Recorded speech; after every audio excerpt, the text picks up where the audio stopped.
Okay, welcome everybody to Scanner Monkey Television.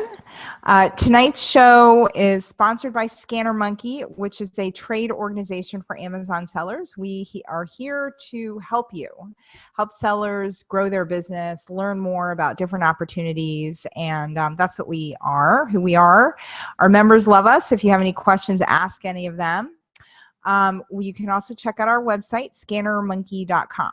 So that's a little bit about us. I want to welcome everybody. We have a very great audience tonight. We have a lot of people live, and I know we'll have a lot of people tuning in later.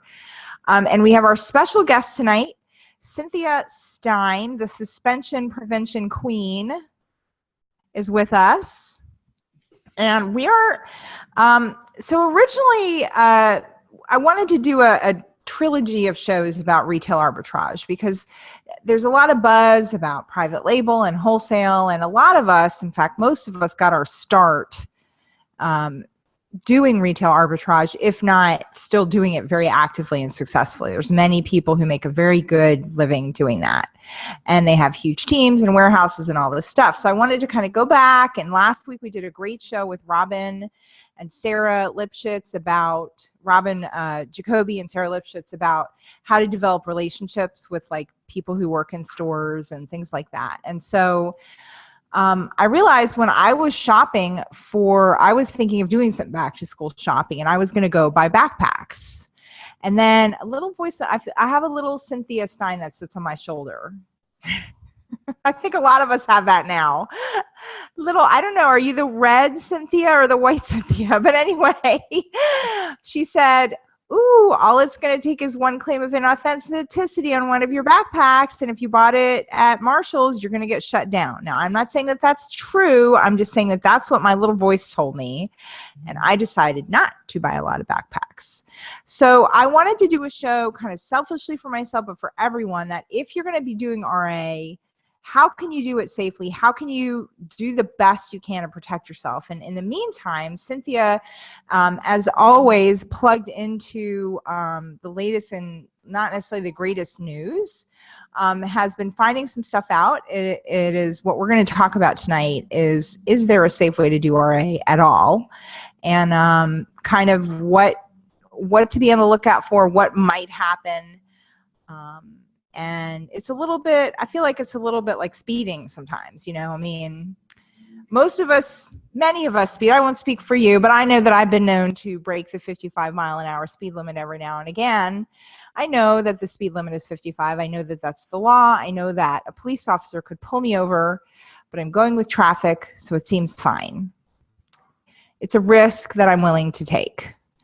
And so I feel like a little bit of now lately RA has become like that. You're speeding, you're breaking the law, you're going, you know, the police might pull you over and they might not. So let's talk a little bit more about that. Cynthia, can you illuminate us on some of the news that you've been hearing? Well, yeah, it's been very recently. So I had to call Cordelia this morning and say, you know, it's going to be a little different tonight because yesterday, basically, I heard that basically retail arbitrage, we've known for a while, is on its way out. Like, we know Amazon doesn't like it, and we have noticed in our reinstatement practice that definitely there are places that are hard to get our clients reinstated if they have receipts from certain stores and things like that, and it's just getting harder and harder. And we've even had things like you know, the Disney store and Coach outlet store and things like that where, you know, at least at first they would refuse the receipts. And there's a lot of online stores where they will not accept the receipts. And so let me pause for just 1 minute and explain what that means. So if you have an Amazon account, you can get a performance notification. And one of the reasons you can get a notification is that somebody, a customer, has claimed that your product is inauthentic. Is that right? Is this when you're talking about the receipts, you're talking about how to validate, yes, this really is a Disney product, or yes, this really is the Coach bag. So one way that you would show that, if Amazon says, hey, Cynthia bought your purse and she says it's a piece of crap, it's not a Coach purse. then I would say, well, look, here's my receipt that shows that I bought a Coach purse from the Coach store at the mall. Right. And in the past, some stores have been easier than others, but that was then treated as, okay, that is really a Coach bag. Then she's showing us that this bag she really purchased from Coach, so it's really Coach. Right. Now you're saying that possibly they're not going to take any retail receipts as proof of authenticity. That's right. So that's the news that I heard, that this is coming. Now, can you tell us how you heard this? A contact inside of Amazon, so which I've since verified with a couple of other sources. So I didn't want to just take it from one source because, there were people at the women's conference, for example, who said, well, they seemed pretty gung-ho and supportive of retail arbitrage at the conference. Why wouldn't they have said something, right? And, my take on that is that seller performance is different from all the other groups, and they don't talk to the other groups, but their mission is different. And so basically, I don't know the exact date that this is going to happen. Some of the people I talked to seem to think that there might be notices going out sometime in October. There was someone else said that they wouldn't really actually start enforcing it till next year. I don't know, but I do believe that it won't be like boom overnight, because they have a lot of RA inventory up there. They know that there are a lot of RA sellers, but I do think they're going to start the process of transitioning us out of retail arbitrage and online arbitrage very soon. And they're going to start talking about it. And so that was distressing to me because I started with RA. That's how I started my business. But I get it, because part of the issue is, people who do retail arbitrage, a lot of them have been sending in product that's not good. It's dirty, dusty, worn, broken. It might actually be a return, because again, retailers will put returns right back on the shelf. And so they get a lot of complaints. And when they look at where they're getting complaints from the buyers, a disproportionate amount of the complaints were coming from people who sell RA and liquidation. So they also have a hard time with liquidators. So that's where it's coming from. And from Amazon's worldview, they don't see RA as new. Like, it's new when you buy it in the store. It's new when you check out. And then just like a car, it's old when you drive out of the lot, right? It's used. And so that's another reason why they don't want this on the platform. And, there's a lot of things that make sense about this move, but there's also a lot of things that don't, because obviously they're going to miss out on products that they can't get any other way. Things like the Target exclusives, the things that get put up there around Christmas that sell like hotcakes. They're not going to have access to that, because if they refuse to accept retail receipts, eventually people are not going to buy there. I mean, I know the purpose of this talk was to talk about, how to do RA safely. And I don't know that I can say that there's a safe way to do it. I can say that the risk is that you'll get caught, somebody will complain, and then you won't be able to produce the invoices that they're asking for. Now, it may be that they won't ask for those invoices until next year. So if that's the case, then you have a few months to sell out your inventory and start, buying from other sources, wholesale, or doing private label, or, something like that. And I do think they're going to give people time to transition. Otherwise they would just be messing with a lot of sellers all at once for no reason. There's a lot of good sellers there they don't want to get rid of. So I think, one of the things that I want to point out here, Cynthia, if I may, is first of all, a lot of this is, we hear this and she's heard from a good source, but obviously we're still not exactly 100% sure what's going to happen.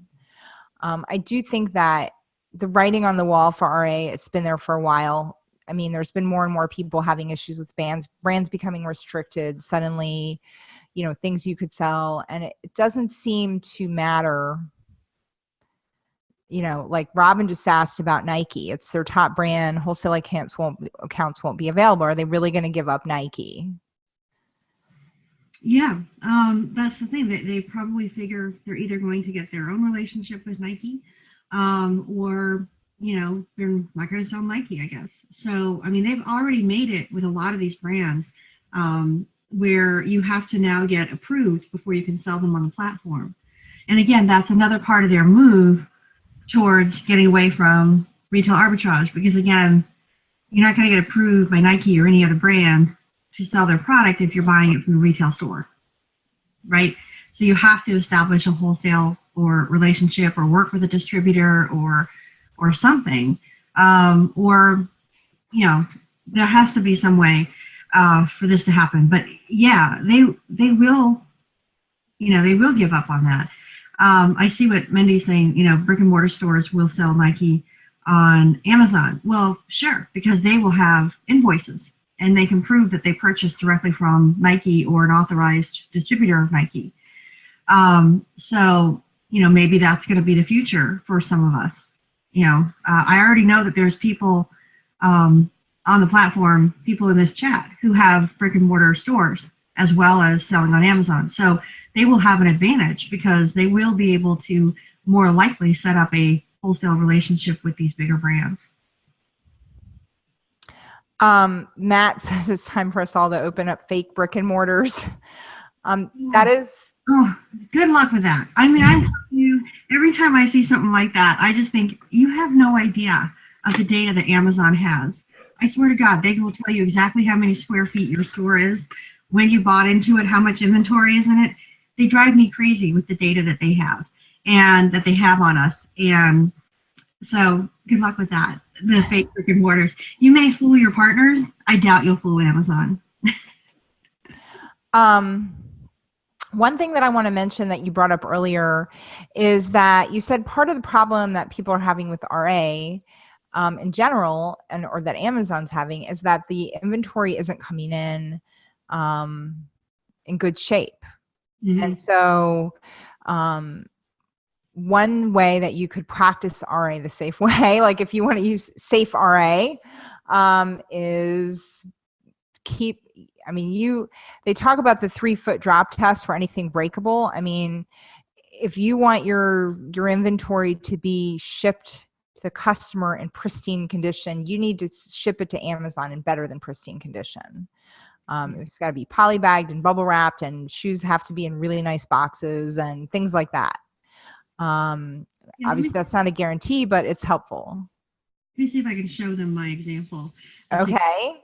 We're going to try screen share. Okay. If it fails, it's my fault. I do think that brick and mortar co-ops is an interesting idea that probably some people will explore. We can talk a little bit more about that in a minute. Okay. Can you see my Yes. Okay. I know there's probably a way to make this the whole screen, but I'm just gonna not tempt fate here. Let's see if I can. All right. So here's what I want to show you. This is from one of my presentations, but this box up here in the upper corner, this is an actual box as it arrived to a buyer. And this buyer, surprisingly, claimed used sold as new and not as described, and was one of the reasons a client of mine got suspended. And he sends me this picture. He says, I don't know what the matter is. I said, I have good news for you, because I know what the matter is. And I mean, look at this box. So he has these shoes in like a bag in there, and then there's plastic around it, and then he got the, what was it, that rubber band inside. There's no lid. And people do this all the time. Whereas if you look down here, this is what the buyer was expecting. Right. And this is what they got. And you wonder why they're unhappy, and or why they think it's fake, or something like that. And so I have seen so many examples of this in the last year where people are sending in product that's just in terrible condition, the box is, and you might say, oh well, it's new inside. Yeah, if they open it, but that's the problem, is it's not it's not what the buyer is expecting. You know, they're expecting to get a brand new product. So I'll often tell my clients who sell shoes, oh, and then a lot of them who are buying shoes from like a discount place or whatever, they don't even have the lids, right? They're just the bottom part of the box. Mm-hmm. And so I tell them to take it out of the box and put it in a really good U-line box, like not a U-line shoe box, a U-line box that's like the pizza box, right? You know, the lid goes over, it goes in, it's solid, very strong, 200 weight pounds per inch or whatever it takes. And that, you know, and inside they have the shoes and some tissue paper and maybe a little seal, so that when the buyer gets it, the shoes are in really good condition. And I even have a client who will put a little note in there saying, you know, we repackaged these shoes because we discovered that the shoe boxes weren't making it through shipping properly. And just to let them know why they're getting a plain brown box instead of the Nike box, right? And they haven't had any problems. So 90% or more of a claim of inauthentic or counterfeit or used, sold as new, or any of those is about the buyer perception. It's not reality. And Amazon knows that. They know that this guy isn't actually selling counterfeit Nike. They're probably real. But the fact is, the buyer, their perception is that there's something wrong. And so looking forward to Q4, they need to realize that whatever you send in has to just, when they open their little Amazon Happy Box, has to be beautiful. And the fact is, we know Amazon's not going to take care of our stuff. If you've ever had anything sent back to you from Amazon, like I have this week, they obviously don't give a crap about our stuff. So you got to make sure that no matter what, it makes it through. And that when they open it, they're like, ooh, nice. And so even if that means that you have to basically box it for shipping and then they put it in another box, that's right. The way it goes. And so for people who are doing retail arbitrage, you know, I can't say, oh, you should stop right now, because they're still accepting receipts as of this week. But I will say that the writing's on the wall. And so you might think about it. And if they do come out, as I was told, and I say this with a grain of salt, because I don't know if you guys remember when the customer dissatisfaction metric came out and the return dissatisfaction metric, and it was going to go live last January, and then it was going to go live February, and then it was going to go live May. Well, now I've been told it's going to go live in October. We'll see, right? Right. Is it going to go live one day? You bet. Why would they have bothered otherwise? Right. But, you know, for whatever reason, they've decided not to go live with it yet. So maybe the same thing with this RA thing. They may decide, you know what, let's wait till Q1. Because that was my first thought when I heard this news. I'm like, oh my God, tell me they're not going to tell people in October that they can't do RA. You know what I mean? Like, October, really? You know, I think January. I mean, most people have already sent out box loads of stuff for Christmas. And so anyway, my guess is, my speculation is that they will warn people, and it might be October, it might be next year. So if you don't hear anything, it just means my source was wrong, or they changed their mind about when. But it does mean that at some point next year, I think we can be pretty confident that they're just going to stop accepting receipts. And, you know, they've already stopped accepting receipts for getting ungated, right? They did that last year. So you can no longer get ungated in categories with receipts. And so they've been doing this kind of over time, although they didn't tell anybody. Like when they stopped doing it for getting ungated, they just didn't accept them anymore. And finally, because we're not stupid, we finally were like, you know what? They're not accepting receipts. So, gosh, I guess we better do invoices. But it would have been nice if they just sent out a little memo. Hey. Right. You know, so we don't have to bang our head against the wall and wonder why it's not working. So hopefully that is, and obviously when we see it, we'll be very clear and go out to the community. I mean, when we realize that they're not accepting invoices anymore, receipts anymore, we'll definitely be very verbal about it. But I don't know when it's going to be. And you know, it's a big shock, actually. So, I mean, one option is, to me, I've also noticed a trend in terms of how the fees are changing, and what I've heard from the Amazon people I've spoken with. When we had Rachel on the show, she talked about this. James has talked about this. Amazon's warehouses are full. And so even though they keep building more warehouses, right now they don't want us to send in 6 months worth of inventory. In fact, if they they want 3 weeks of inventory. And so the other way to look at that, a lot of us, me included, when we send stuff in, I don't want to send stuff in every week. I don't have I don't want to deal with that, right? I have 6 months worth of supply. I'm going to send it all in at once. And a lot of people do that, especially approaching Q4, because we all know that everything slows down at Q4 in terms of shipping and checking in and all that. So you just want to have it in so that it's in there for November, December. But one way to protect yourself is to not send in 6 months worth of inventory, and not even acquire a 6 month worth of inventory, but to be focused more, if you're doing RA, on shorter term flips. And that is one strategy you could explore. Right. And I do see a lot of long tail things are going to disappear from the platform. Or they're going to go merchant fulfilled. I mean, the value for Amazon and having a rare item be prime fulfilled is a lot less than having stuff people buy all the time be prime fulfilled. So if they'll make it so you can list your rare book, but you have to merchant fulfill it if you want to keep it available. Right.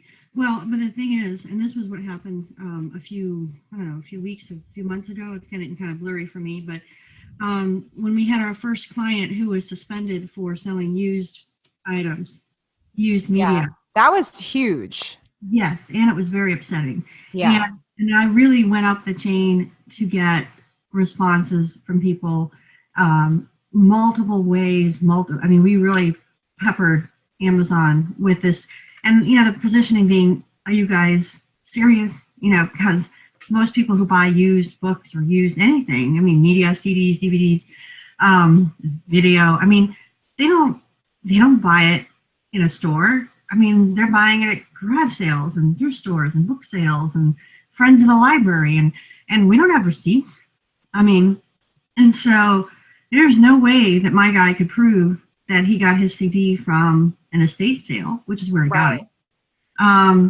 And so, and their answer to that was counterfeit is counterfeit.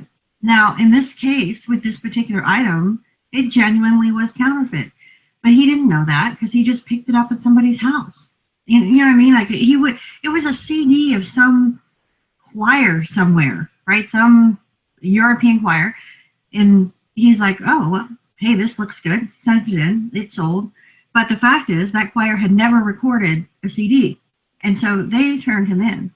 So Amazon knew it was counterfeit, right? They're like, this is not real. But he didn't know. How would he know? How would I know? How would most of us know? So we got him reinstated. But the fact is, he's not going to be selling used media anymore. And it really put a pall on things. I still have thousands of books up there. Right. And I've received an inauthentic complaint for Carl Sagan's Cosmos. I've had clients, and I was like, you gotta be kidding me. I've sold so many of those that I pick up at, book sales. But I had clients who got taken down for textbooks, used textbooks, because apparently, and I didn't realize this, they're counterfeited. They're knocked off a lot, textbooks. And so the person who bought the textbook knew exactly how to tell, and was very detailed in their email, like this, exactly how they knew it was counterfeit. And I'm like, oh man, you're so screwed. And so, again, she's not selling textbooks anymore, right? But she didn't know. And so basically things are changing. And so what's going to happen is, if you look at this time next year, there's going to be a lot fewer long tail items. There's going to be a lot fewer collectibles and used items on the platform. And I don't know if that's a good thing or a bad thing, but Amazon used to be the place where you could buy the long tail item. The book Long Tail specifically talked about Amazon, and it's not going to be that way anymore. They don't want the book sitting there, like you said, for 6 months or a year until it sells for $300. They don't want that stuff anymore. So it's definitely going to be a big change. I think if anyone's been thinking about doing wholesale, or if they want to do private label, or something different, now is the time to look into it, because you've probably got a few months to transition. What about Amazon flips, Nina asks? Are those any safer? No. Amazon does not like Amazon flips. So if you buy on Amazon, you flip it and you resell it on Amazon, you're not safe. So being able to show that you bought it from Amazon doesn't really do anything for you. Because again, they consider it used, right? They sold it to you, you bought it, it is now used. And you're turning around and selling it new on the platform. So what about merchant fulfilled? Do people get in trouble with counterfeit claims and inauthentic on merchant fulfilled items? Mm-hmm. Yeah, because again, it's a perception problem, like I said, most of the time. And so if you're a merchant fulfilled and you're not packaging it well, if you're sending shoes like those shoes we showed you a minute ago, or anything like that, then, and actually I would say merchant fulfilled is really a tough gig. Amazon keeps making it harder and harder and harder. And so, not only getting your product out fast enough, and getting it tracked, making sure it gets there in perfect condition, because otherwise you have authenticity complaints. And then you have a much greater incidence of, I had a client who called it online shoplifting, but basically theft. So the package arrives, they say they never got it, right? Things like that, games that people play. And it's like you're screwed, because Amazon's going to support the buyer. And it's like, well, how many times do you send it out to them? Because they said they didn't get it. There's all kinds of things like that. And Amazon, like I said, they won't support you. They won't say, oh, there's something wrong with that guy. It's really up to you to solve the problem. And then, merchant fulfilled, they get a lot of A to Z claims, which count severely against you. And FBA sellers don't have to worry about A to Z claims at all. Right. So, I admire the people who do merchant fulfilled really well, because it's tough. So one of the things I think, if you kind of look broader, I mean, it's hard to look broader when you're in the middle of a tornado, right? But that this is going to help. Like eBay has been flagging, people don't want to shop there as much. People are going to go back to eBay. And then I've certainly seen the rise of other marketplaces. That a few years ago, if you'd asked me, would I consider a used marketplace besides eBay a viable marketplace, I probably would have said no. But now, for example, as a shopper, I'm a huge swap.com fan. I love shopping on swap.com. ThreadUp is another one. And those are ones where you actually how they handle this issue is you send in their merchandise, you send in the merchandise to them, and then they vet it, they photograph it, they list it. So as a seller, obviously that can be challenging, but as a buyer, I can buy 6 items from Swap. I have no idea who the sellers are. I don't care. And they all show up in a pretty swap.com box, just like my pretty Amazon box. Yeah. They're all in perfect shape in pretty little poly bags. And so problem solved. Right. And they've all been inspected to make sure that they're in good condition. So I feel like part of what's going to happen out of this is that these other marketplaces are going to, and a lot of them have new product. Like if you look through, you'll see like a lot of items say new with tag. People who are finding super duper deals on stuff new are going to have the opportunity to sell them on eBay and other marketplaces. I know we have a lot of people here who love eBay. And, it may be sort of time to like start reinvesting in eBay. I don't know the answer, but I know that that's one thing. The market will adapt. People still want to buy their deals online. It's just where are they going to get them? And Amazon's basically saying the cost versus the benefit, it's not worth it to us anymore. But other marketplaces are not sharing that opinion. Right. I think, that's the thing. I think it will actually help eBay, because, when people can't find the things that they want on Amazon, they'll go look there and it's there and they won't care. Like eBay's the place that doesn't care if it says new in box and the box looks kind of crappy because they know what they're getting, Right. and they know, and I think that's the issue. Amazon makes a promise to its buyers that you're going to get perfect merchandise.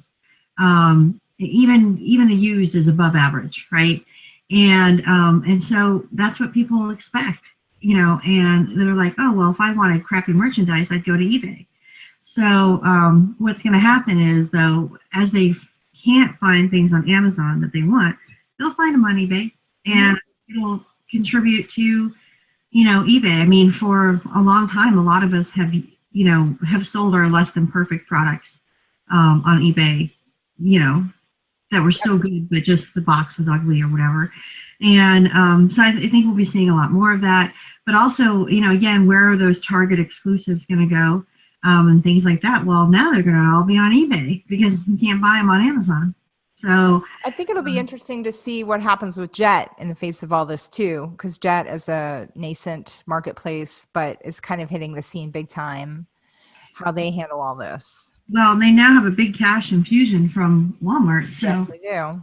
It'd be interesting to see. They're actually speaking at the conference I'm going to in China. I can't wait to hear it, because it'll be their first time in China. So I want to hear how they introduce themselves to the Chinese, and I'm real curious to see what their strategy is, because I think definitely that's the other thing people are thinking is, I don't want to put all my eggs in the Amazon basket.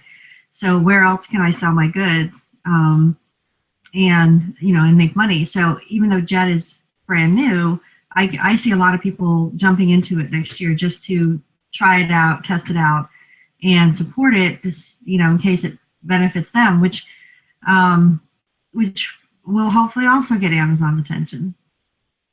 So one of the things that has also been interesting to me, I'm working on an ebook right now for Scanner Monkey, and I was writing about selling on Amazon in other countries as another option for people. Like Amazon UK is just growing hand over fist. Mm-hmm. But I thought, what about other marketplaces around the world? I mean, I've heard right now, like eBay and Amazon in the UK are neck and neck. Like, it's not like here where Amazon dominates.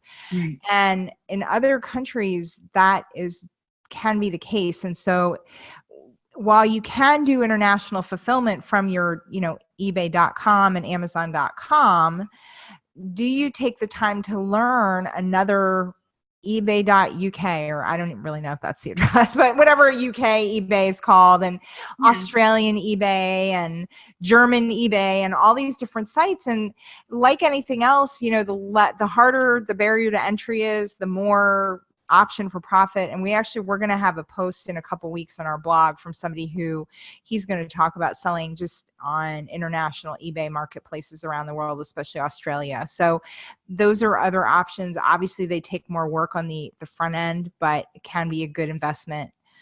Mm-hmm. We have a couple questions. Do you think Amazon will discontinue merchant? Joyce is asking, handling inventory for eBay, sort of a multi-channel fulfillment. What are your thoughts on that? I think they're still going to do it. I mean, they make money off it, and if it's a fast-selling item, I think it's going to be the same issue we see with, anything you sell on Amazon, right? If it sits in the warehouse, they're going to, the algorithm is going to punish you, basically. Like, right. I have a client who sends in all kinds of stuff. He's a large wholesaler. His stuff is always accepted, right? He sends stuff in by the pallets. Other people try to send in the same thing. They aren't even allowed to send it in. And so, he has a real competitive advantage. And because they know with his stuff, it's going to turn fast. He's professional. He's sending things in by the pallet, and they give him priority. But anyway, I think as long as whatever so anyway, a lot of times the stuff that he's selling will also be multi-channel fulfilled. So he may also be selling it on eBay at the same time, or, through some other channel, and just fulfilling it from Amazon sometimes. So, yeah, I think they'll still do it because they make money off it. They just won't let stuff sit around. Right. So they're going to keep, encouraging our actions with fees and punishments, basically. Like, don't keep you sure you can keep your stuff in the warehouse and multi-channel fulfill. It's just going to cost you more and more and more or whatever. Well, it's like taxes, right? The government controls behavior through taxes, right? So Right. tax breaks over here leads towards more behavior, and and then additional taxes over here leads to people not doing. And so that's kind of how Amazon, that's how Amazon does things. So if they want to stop you from doing something, they'll just make it harder. So I want to just recap a little for some of the people who came in late.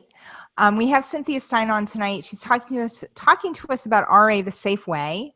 Now, we were originally, when we thought about doing this show, we were going to talk about things like making sure you keep your receipts and making sure you have legitimate goods that you can verify where they came from and that the UPC code matches the UPC on the receipt and things like that.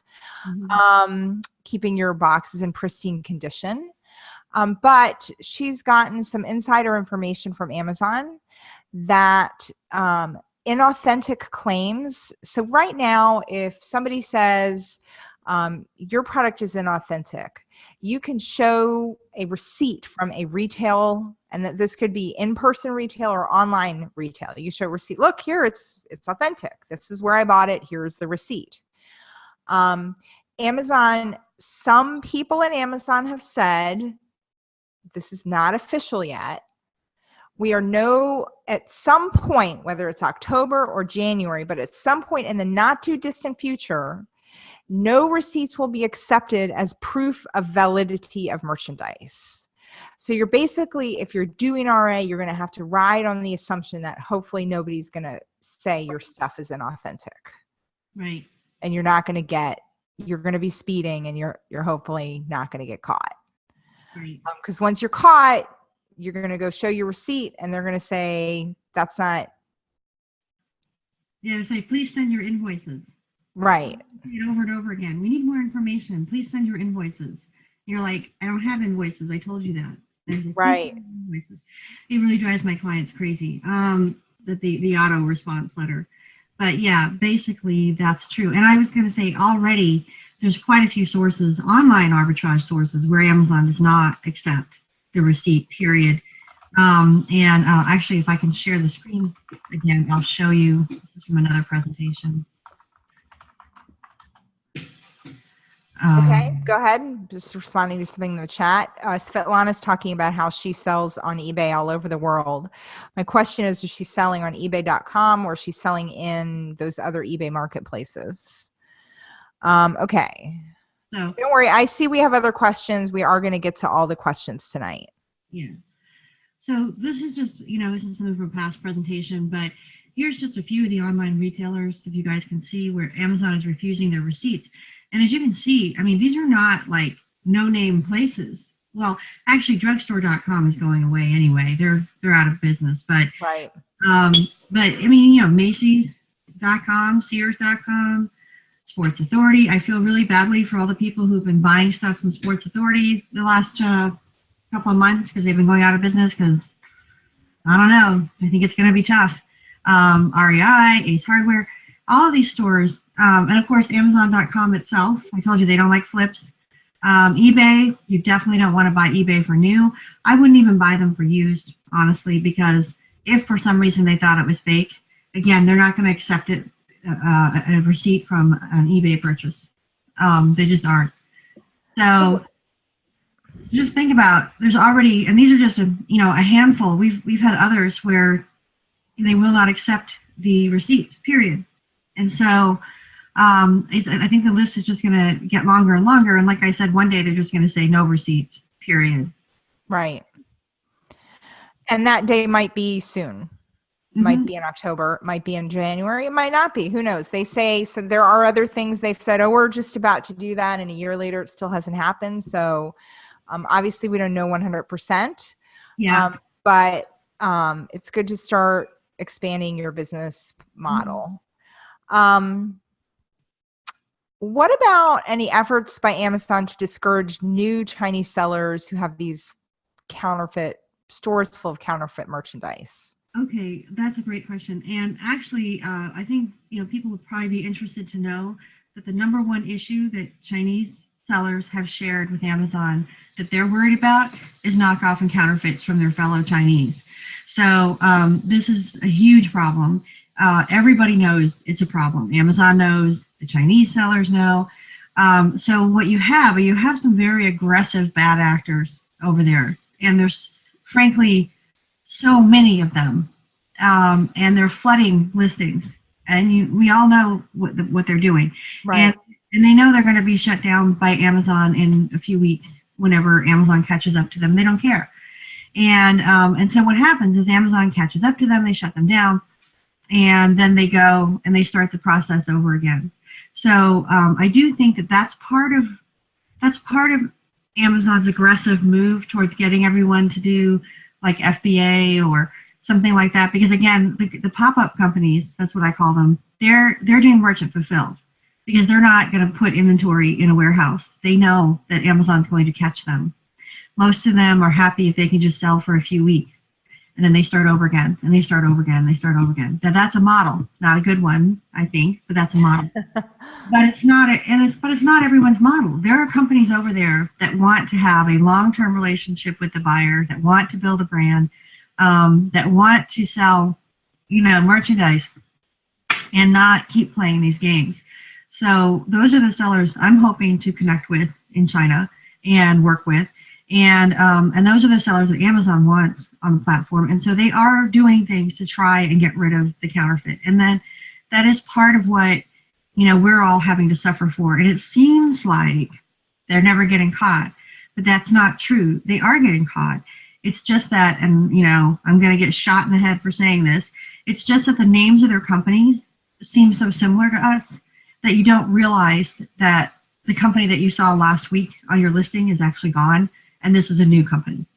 And so people don't realize how much they're cycling, but Amazon is really shutting them down as fast as they can. And they're doing test buys and things like that. And basically, if you have a lot of Chinese sellers on one of your listings, the thing that you need to do, and it's a pain and people don't want to do it, is buy product, take a picture of it, turn them in, file a policy violation, get them off the platform. And the thing is, that's slow. It usually takes a couple of weeks. And they're just going to pop up again. So that's why we get discouraged. But I do know that Amazon's working very hard to shut it down in China, to shut that down. Another thing is they have not given a lot of attention to the Chinese sellers or educated them. Most Chinese sellers are selling on the platform. They signed up for themselves. Like, they didn't have someone bring them in, nurture them, help them grow. In fact, they used to have to shut down applications from China because they would get so overwhelmed. They were getting thousands a week, and they couldn't go through them all, and so they had to shut them down. So just imagine what's happening in China.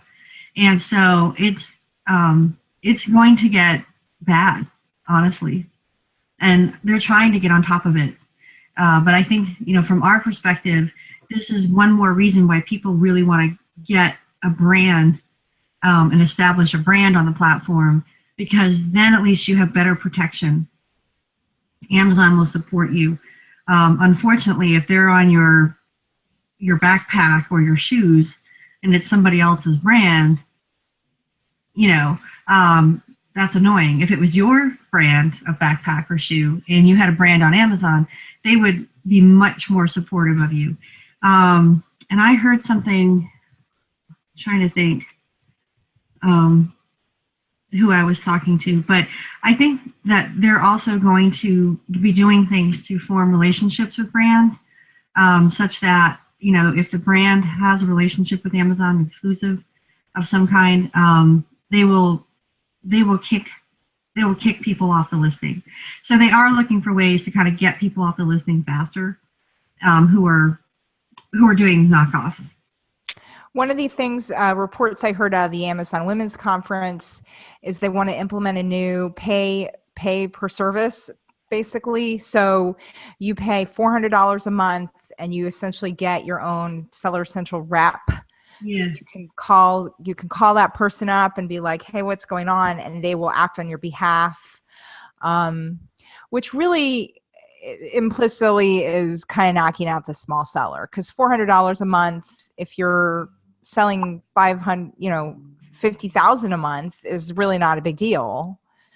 But if you're selling 8,000 a month, 400 is a pretty big chunk of your profits.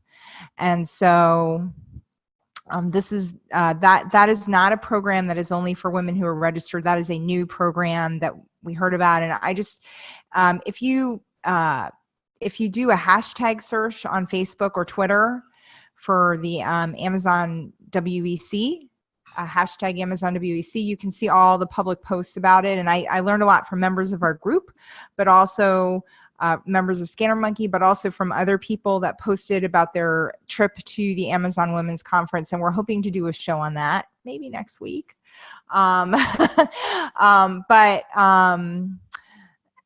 So that is another way that they're encouraging bigger businesses to be on Amazon. For bigger business to pay $400 a month for that kind of inside connection is no big deal. Well, let's see if that's what it really is. Right. I'm skeptical because the other program that they did that was $1,500 a month. Some of my clients signed up for that because they hoped it would help them if they got suspended, plus whatever else it was supposed to do, right? Right. But really, they were hoping that they were basically buying some kind of insurance against getting suspended, and it didn't work. In fact, several people who applied for it got suspended immediately because one of the first things that they do is they check out your account to make sure you're clean before they want to work with you. And yeah, that was really irritating. And then they got, they would get in there and maybe they would get suspended, a couple of months in, 2 or 3 months in, whatever. And they found out that they really weren't getting much help from that.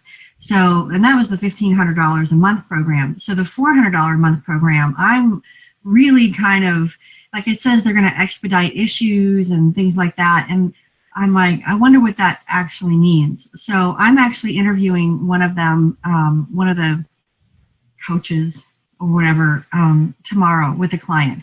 So we're going to talk to them on the phone, and I'll have a better idea afterwards, like, is this something that's going to really help sellers with compliance issues, which is, of course, my thing. There's still possibly a lot of value if they're going to help you learn other things or open new markets, or, if they're going to be able to, help with, there may be other issues that people are willing to pay $400 a month to get solved. Right. But I'm going to go into it looking for that, because I know, like I said, with the $1,500 a month program that they did last year or earlier this year, it was a real disappointment to a lot of my clients. So Elizabeth, who was at the women's conference, is in the chat. And she said that she did sign up. It's called Seller Central Plus. Mm-hmm. Right now, they are actually only accepting the Women's Entrepreneurs Conference attendees for the beta. At least that's what they said at the conference. And Sarah chimes in, who was also there. The email for sign up went out just to the women. They only have 70 people doing the job, and they've already got 4,700 sellers signed up for it. No, they'll be able to sign up. So that will be able to. No. Okay, I misunderstood. So anyway, we don't really know if that's going to be a good Bottom line is, it may be great, it may not be. Right now, it's 4,700 can sign up in October for 70 people who are managing those 4,700 people's accounts, 5,000 total. So 5,000 divided by 70 that's how many each coach is going to have to deal with. So possibly, and I'm sure they won't all sign up. There'll be plenty who won't, but anyway, definitely stay tuned. I know there's plenty of people who will try it out, and like I said, I'm going to talk to them and just get a feel for what the program is going to cover. And so hopefully it'll be good. Hopefully. So we have a couple more questions from some people who tuned in late. Kay asks, can we still use retail store receipts if you do RA? You can right now. Cynthia has heard that possibly in October, possibly in January, possibly never, possibly who knows.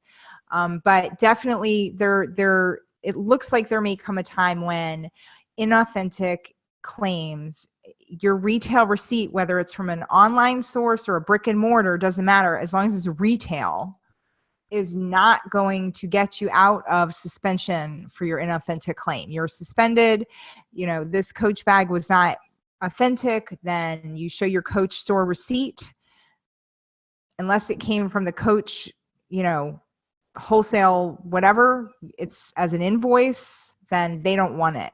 So the writing may be on the wall. And so that's why we're focusing on how to do Safe RA. One way that seems to me is, do not invest in a long-term quantity of inventory. If you don't think it's going to sell in the next 4 to 6 weeks, hold off and work on other avenues. Would you agree with that? Yeah, I would. If it's not going to be a fast turn item, it seems like maybe you'd be okay, selling through Christmas, but we don't know. I really hope that they do come out with something in October to at least let us know what the plan is, right? So we don't know how they're going to implement it. And we don't know if there's going to be a grace period or, some kind of amnesty, or if there's going to be a transition. They may say, okay, guys, you got 6 months, right? So I hope that there is. I hope that they do come out, be specific, give people time. I just don't know. And the person I talked to didn't know how it was going to be implemented either. So, yeah. So actually, I think it would be good news if we heard in October, because then we know what the plan is. Right. So now we're getting questions about, we have a few beginners who are saying, I just got started and I just have my first few sales. Now, what should I plan on? So that's definitely a very big picture question, how to grow a business. So what would you say to that, Cynthia? If you had somebody who was starting out, how would you counsel them to proceed?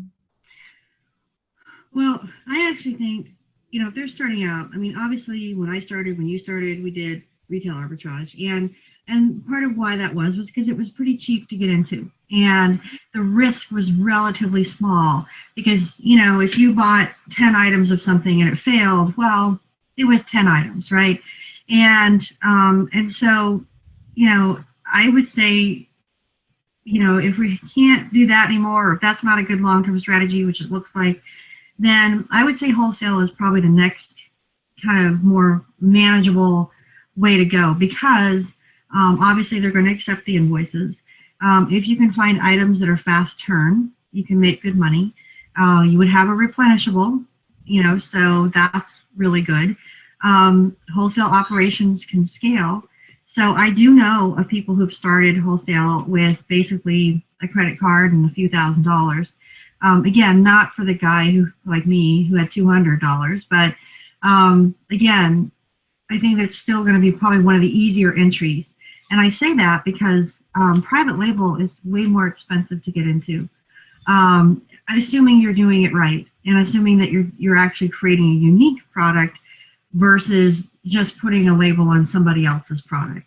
Mm-hmm. So if someone says, oh, I want to do private label, I always say to them, are you actually creating a unique product, or are you taking somebody else's product and putting something on it? Because the latter approach, where you just put a sticker on it, or 10 people are selling the same product with a different brand on it, is riskier and less likely to be successful in the long run, and more likely to have a very short lifespan, right? I can't tell you how many meat claws there are out there with different brands on them. And so you don't really want to be selling a generic on Amazon. And so if you want to sell something unique, and you develop the product yourself, and then you bring it to market, you can make the most profits. It can be very profitable. I have clients who do that. It's really awesome. They have nice brand extensions, and they may have 100 SKUs on the platform, and all of them are performing really well because they have unique product. And but that's kind of something you need more capital for and more experience for. So I would really suggest if someone's brand new and they don't want to do RA and OA because they realize it's not going to be around for very long, I would suggest, doing wholesale, maybe doing some bundles with wholesale. So things like that to make it a little bit different. You know, baskets, bundles, things like that. I mean, like Cordelia teaches, you're going to be teaching a class in Chicago on this. But, and she taught a class on bundles at Chicago last year too, guys. She was a speaker.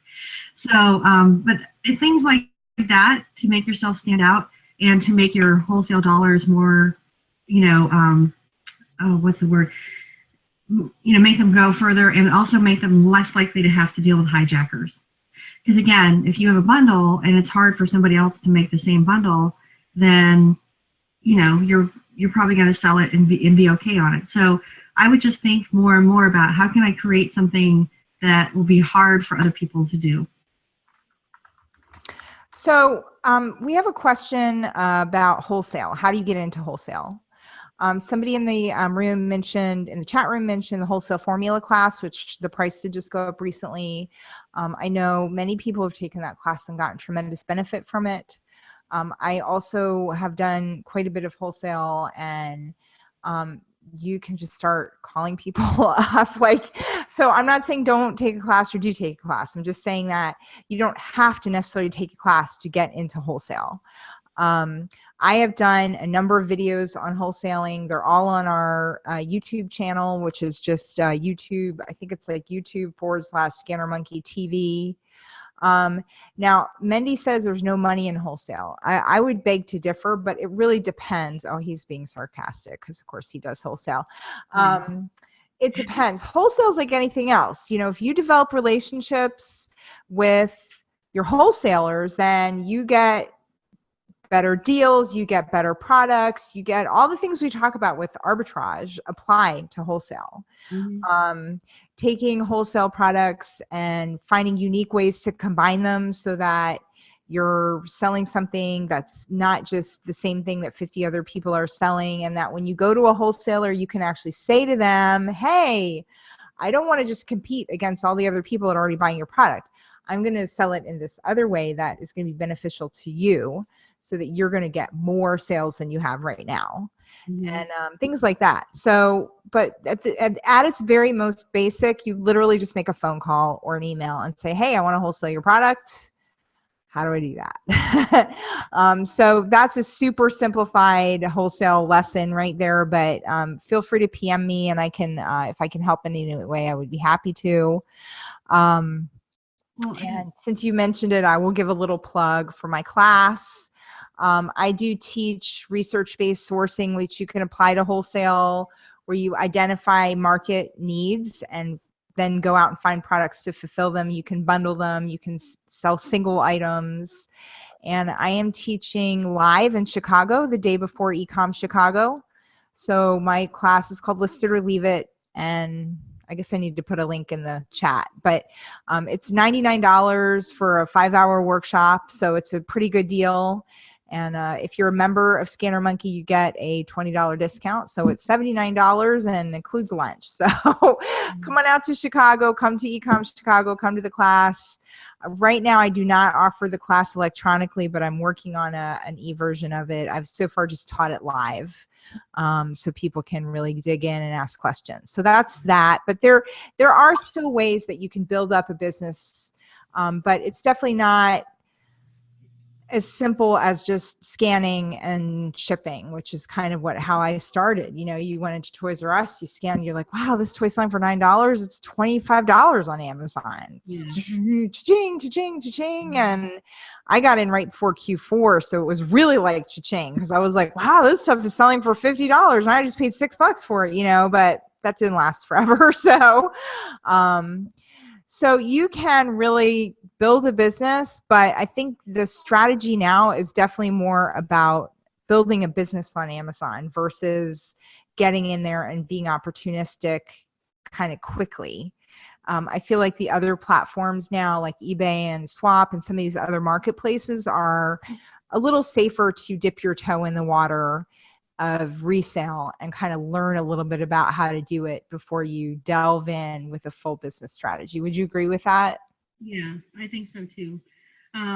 So, I think a lot of it has to do with niche and with the products you like to sell as well. So you may find that, you want to sell on Etsy because you like handcrafted items, or you want to sell on eBay because you love things that you find at estate sales.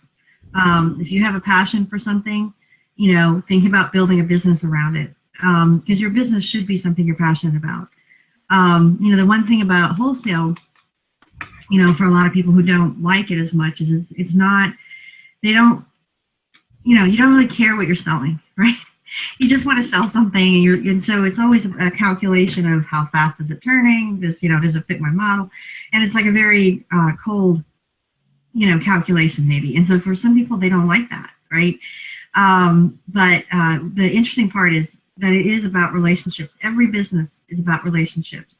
And so if you have a good relationship with your suppliers, you're going to do well on Amazon, because if you go into it, instead of saying, what can you give me?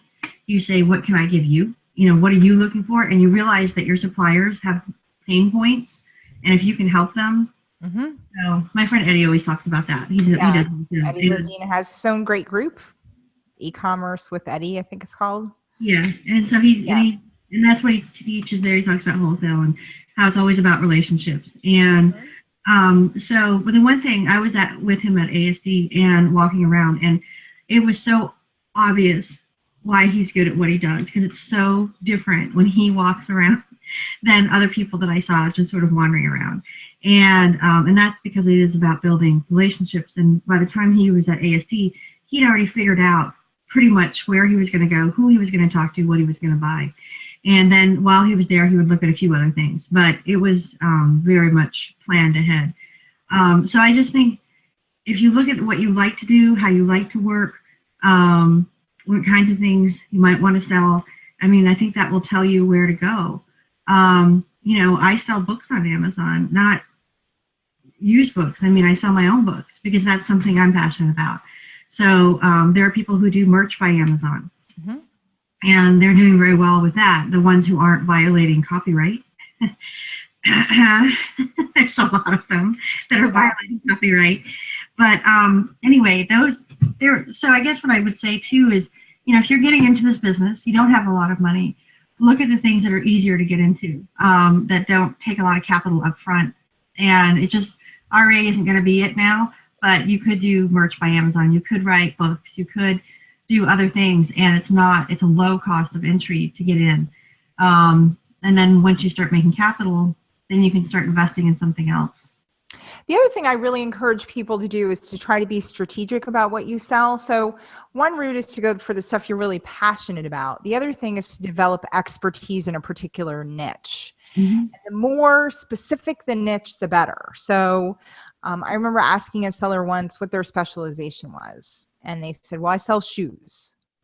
Like, that's not a niche. Shoes is not a niche. Do you sell sneakers for men? Do you sell ballet shoes for girls? Do you sell extra large pumps for cross dressers? Those are all really specific niches. And so Mendy disagrees, which is awesome. So hear me out.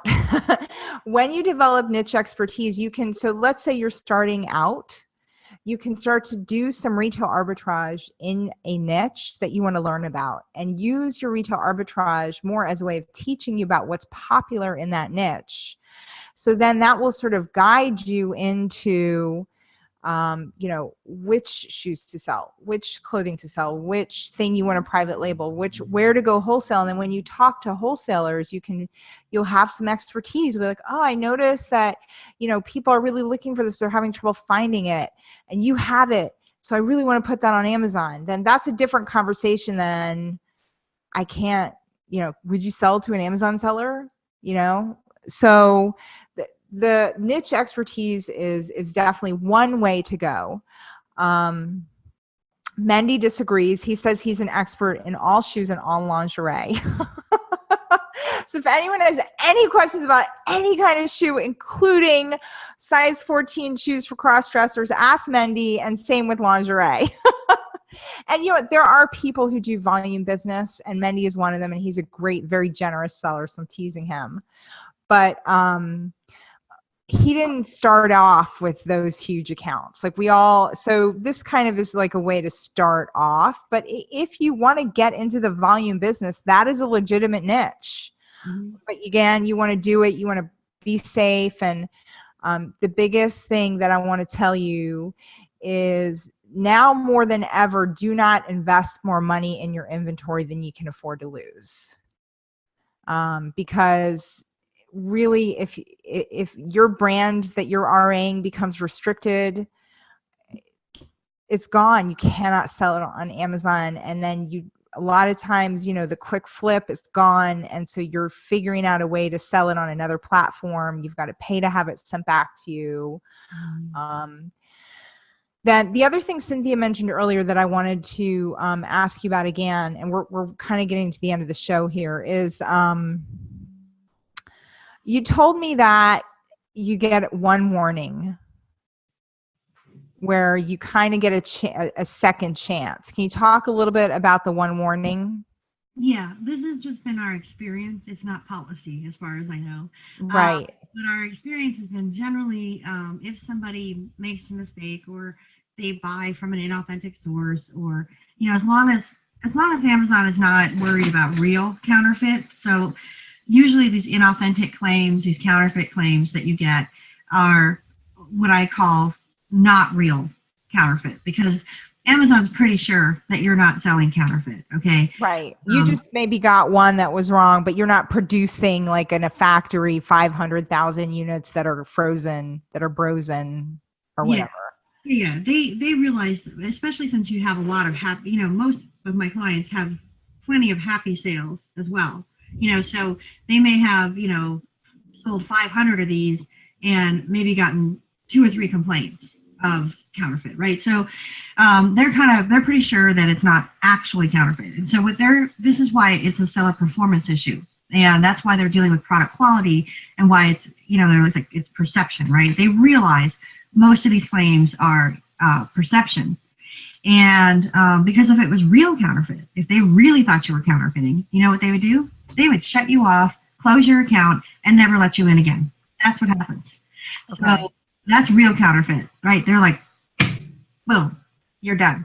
So with not real counterfeit, which is what most of us have, they do realize that we're probably buying real stuff, okay, most of the time. And so they give you that chance.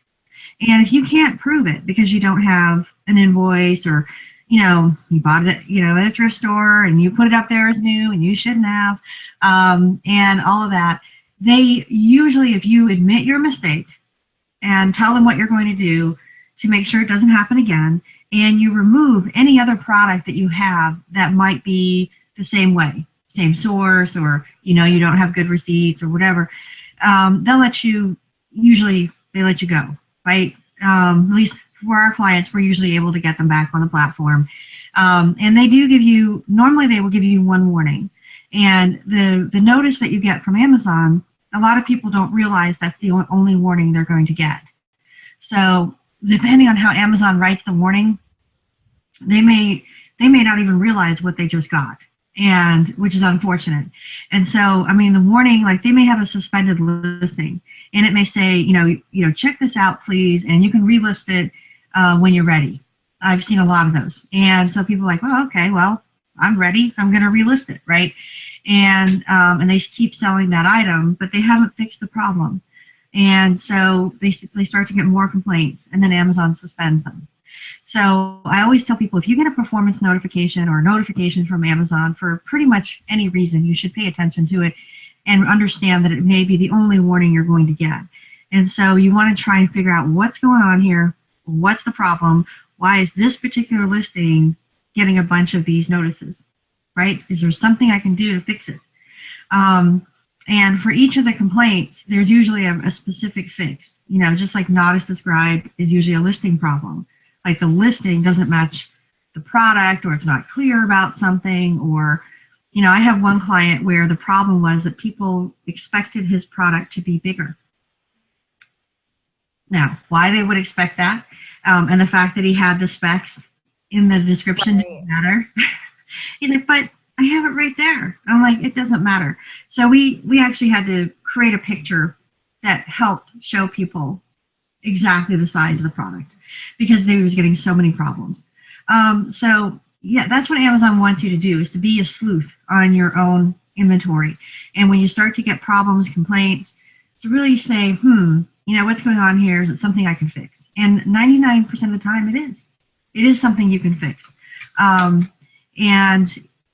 that's kind of what I say, yeah. But you'll get a chance, and let's say they take you down for inauthentic one time and it's your first time, you know, you should be able to get back on. But at that point, now you need to make changes, because if you keep making the same mistake, they're going to consider you a slow learner, and they are not going to let you back. So, you know, I've had clients who have been suspended for the same reason twice that we got back on, but when they did it again the third time, that was it. I can't believe I got them back the second time. Right. So that was really amazing. We're like, wow, I can't believe they bought that. So, so Amazon will be, they will be forgiving. It's a hard process. My clients hate it. It can take, you know, days and weeks, but they usually will let them back on. But you do have to make real change. So we have a question from Harvey, the infamous Harvey Specter. Do you recommend getting a second account with a friend or family member in case you get bounced? No. Not only is that against policy, they're pretty good at linking accounts. And currently, and I actually heard something today that makes me think this is going to change, but currently they usually don't look for linked accounts until one of your accounts is suspended. So once you get suspended, then I call it the trace. They put the trace on you, and they start, you know, just going through your whole life, looking for connections to potentially other accounts. And that stays on you, like it doesn't get removed. And so if you ever do try to open a second account, the chances of them catching you are very good, and they'll shut down both your accounts. And then it's really hard to go back to them and explain, oh, I'll never do that again, when, you know, you've already done it. So it's, you know, I have people who open second accounts while they're suspended, and I'm like, are you really trying to make my life more difficult? Because, you know, it's like, no.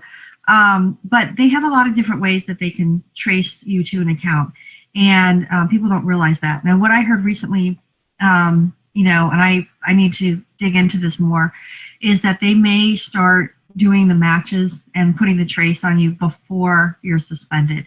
In other words, they're going to be looking for linked accounts that aren't necessarily suspended currently and trying to match up. So I don't know if that's true. You know, I mean, I heard it from a reliable source, but I mean, I want to find out more about that, because it will affect a lot of people. And so if you have a legitimate reason for a second account, you can usually get permission. And that's one way to do it. I do have clients who have multiple accounts. They figured out how to hide from Amazon. So it is possible, but I think it's a lot of work. I don't really know how it's done. And so I don't know. I don't think it's a good strategy. I think it's the strategy of the desperate, where if you can't do anything else, you know, you can't get back on the platform, you're banned. Well, then you have nothing to lose, right? Right. But for most sellers, I think that they should not try to do that, because they just get in trouble and they get shut down.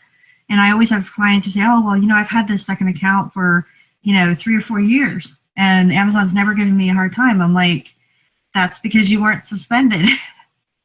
And now you are. And that's why they shut down the other account. So, yeah. So it's kind of a desperate backup plan, and there are resources that can tell you about that, but we're not going to do that. So we're at 10:15 now, Eastern time. I want to thank everybody for tuning in. I know this is a difficult topic. A lot of people here make a very good living from retail arbitrage. I just know that all of us have faced challenges in our life that led us here, and we're going to face this challenge, and it'll take us to the next better step in the journey. So I really do believe in that. Now, we had originally planned a show with John Grola next week, and I'm not sure if we're going to be able to do that. We may do the Amazon Women's Conference instead, and then do another retail arbitrage show another week. We are going to be doing a series of shows about other platforms so that people can learn about them and other opportunities. And just, you know, always talking to more different sellers to get ideas on how to be creative, how to have your own unique product or niche or business model that can just help us all thrive and adapt. We have one question in the chat that is very specific. So I'm actually going to ask her to PM you directly the question, because I think it's not necessarily a broader topic. But if you do have any specific questions, Cynthia is very busy, but I know she'll do her best to try to respond to any of them. And I'm always happy to help if I can. You can find me, Cordelia, at Scanner Monkey. I help run the group there. We are a non-guru centered group. We are all about our community. We're sort of like the Chamber of Commerce for online sellers. So if you're not a member, please join scannermonkey.com. It's only $20 a month, and we do these kind of weekly shows, which you get unlimited replays of. We have amazing networking with other incredible members. Many of the people in this room, if not all of them, are members. And we just have an incredible community. Cynthia is a member. And we do not do any affiliate marketing to our membership. So we do discounts, and when we make recommendations and suggestions, you can be confident that we are trying to do our best for our customers, which is you, and we're not working in any kind of affiliate capacity. So we do that. We also have deals for people to learn new ways to source. And we just try to provide as many resources for our members as we possibly can. Okay, so that's scannermonkey.com. That's the show.